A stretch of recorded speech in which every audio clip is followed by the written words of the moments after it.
Welcome back to Unbox the Universe Tabletop. Today I want to give a quick review of Flying Frog Productions' Fortune and Glory, the Cliffhanger game.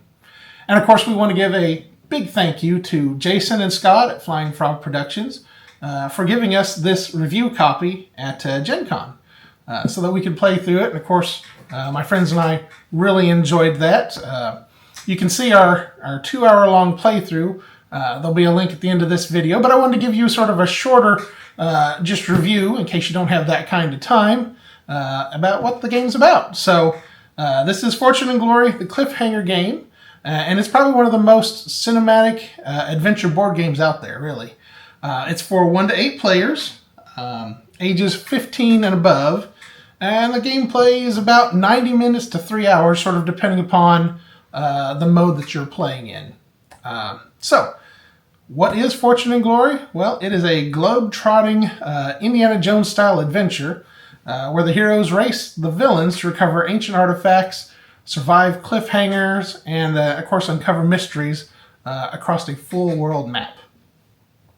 There's a cinematic cliffhanger system, so failed challenges trigger dramatic cliffhanger cards that sort of set up high-stakes situations and decisions for your next turn.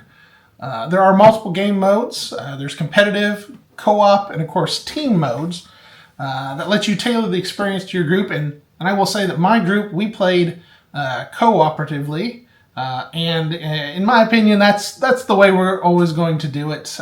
We just enjoyed it so much that for us anyway, that is the way to do it.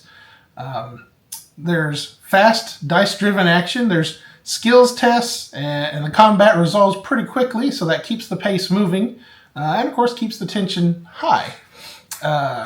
There are a variety of enemy factions you can play against. You can play against the Germans, or there are mobsters, and of course there's unique villain characters, and that sort of creates constant pressure and evolving threats as the game progresses.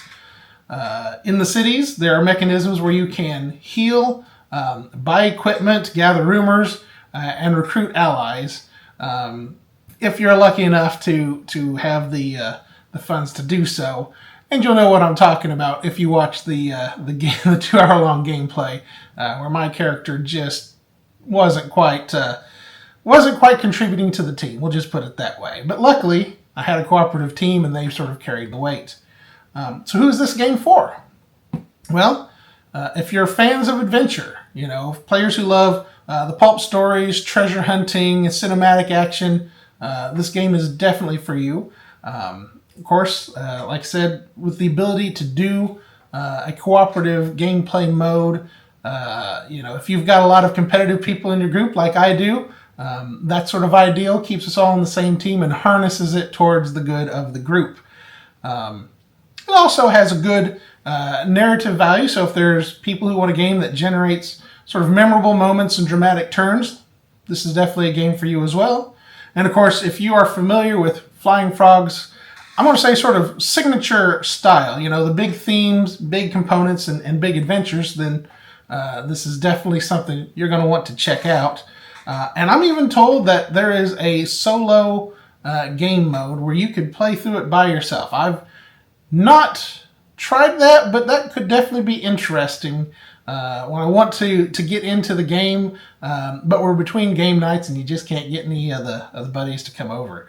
From our playthrough, which again you can watch at the end of this video, we thoroughly enjoyed it. I think everybody kind of got into the Indiana Jones style that we were going for. Loved the characters that we played as. Wish that mine had contributed a little bit more to the team, but luckily with the 3 of us, the rest of them were able to carry the weight. I will say, though, that it does take a little bit of time to get used to the rules. It's one of those things, there's a robust rule book, and if you are like some of my friends, you don't want to take as much time as you probably should reading the rules before you get into the game. And so then in the middle of the game, we had to stop and sort of consult that, and that kind of slows up the action a little bit. But that is just something that will get better as we play the game more, or if we employ more house rules, that could help speed things up as well. But definitely something worth trying out. This is probably one of my favorite games out there, and it will definitely be a recurring game for our game night. So that is the brief version of Fortune and Glory, the cliffhanger game. If you like this sort of content, of course, please give us that thumbs up. If you're not already subscribed to Unbox the Universe, please do so. It's what helps the channel to grow. And of course, ring that notification bell so you don't miss any future content we put out. If you want to see that 2-hour-long playthrough video, the link will be right at the end of this video. Until next time, happy gaming. Hear the drums,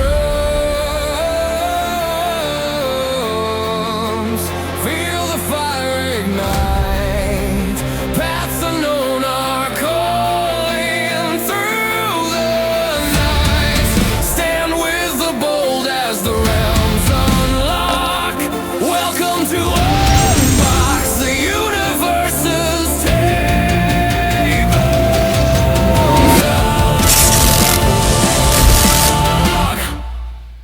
I'm proud of